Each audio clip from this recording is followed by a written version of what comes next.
اس دنیا سے جاؤ گے تو ایک عجیب واقعہ ہوگا۔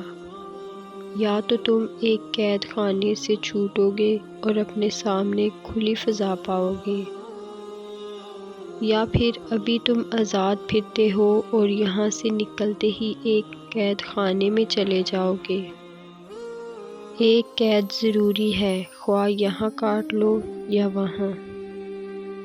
یہاں عمل اور بندگی کی قید ہے اور چند دنوں کی بات ہے، وہاں بے بسی اور جہنم کی قید ہے، البتہ وہاں کے دن بہت لمبے ہیں۔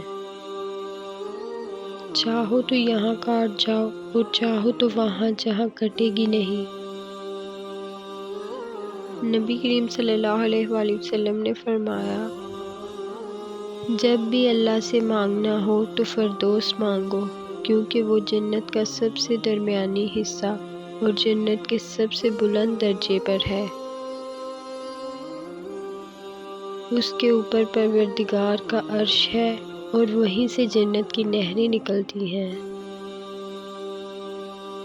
اے اللہ، ہمیں حقیقی حیا نصیب فرما جو ہمارے دلوں، آنکھوں، زبان اور اعمال سے ظاہر ہو۔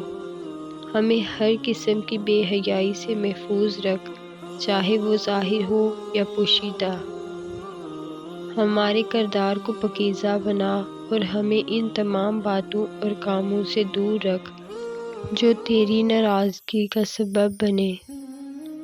اے رب العالمین، ہمیں حیادار زندگی گزارنے کی توفیق عطا فرما کہ ہم دنیا اور آخرت میں کامیاب ہو سکیں۔ آمین۔